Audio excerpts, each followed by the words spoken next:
Bonjour à tous et bienvenue sur Défi Pâtisserie. L'un de mes macarons préférés, c'est le mogador de Pierre Hermé.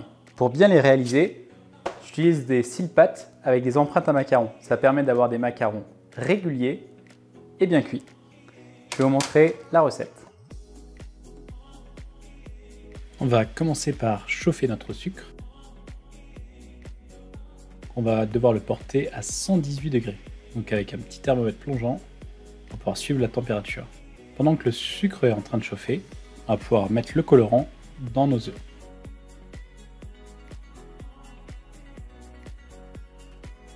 Pendant ce temps-là, on va pouvoir tamiser nos poudres. Notre temps pour temps. Temps pour temps, c'est moitié sucre glace, moitié poudre d'amande.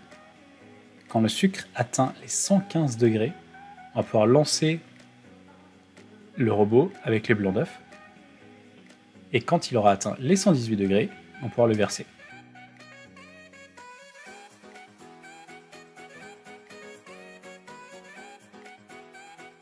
Une fois que la meringue italienne a atteint la température ambiante, qu'elle aura refroidi, on va pouvoir l'incorporer dans notre poudre d'amande.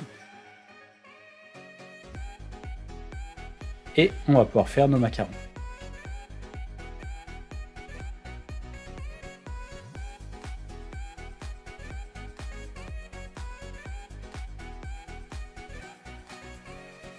C'est trop bon.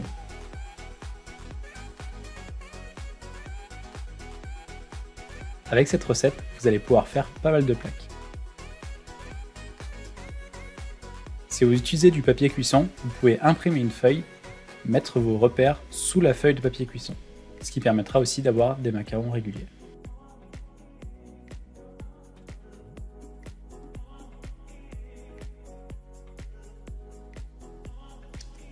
Jusqu'au bout. Maintenant, on va saupoudrer un petit peu de cacao sur nos macarons.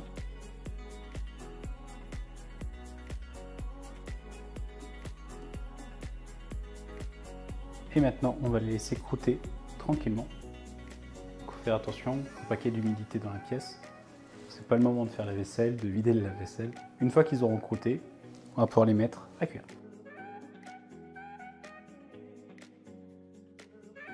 On va pouvoir faire notre ganache, donc on va faire fondre notre chocolat, on va faire bouillir notre jus de fruits de la passion, on va la rajouter en 3 fois,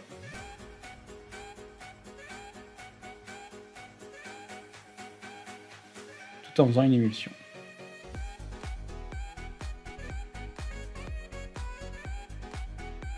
Des petits cercles au milieu du cul de poule, et une fois que c'est incorporé, on va pouvoir ajouter notre beurre.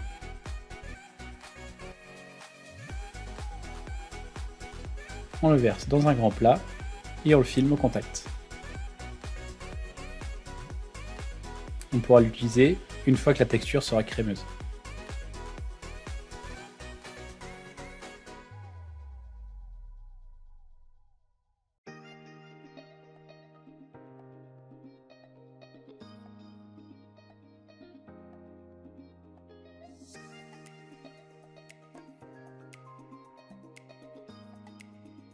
J'ai attendu un petit peu trop longtemps, la texture est un peu trop ferme.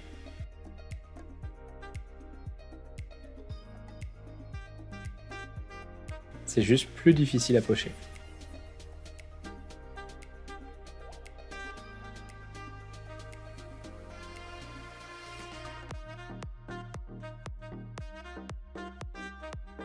Et voilà ce qui peut arriver.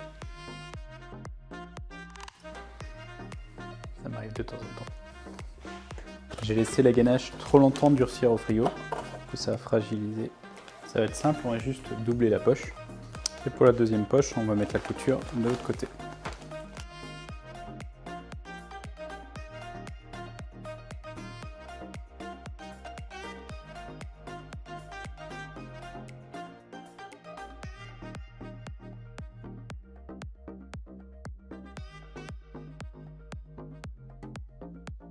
Super. Il va falloir patienter avant de les manger. Idéalement, un jour au frigo. Et nous voilà avec des macarons mogador. Un peu orange, mais bon, c'était pas le bon colorant ou le dosage était pas bon. Mais j'en ai déjà mangé 5 et ils sont super bons.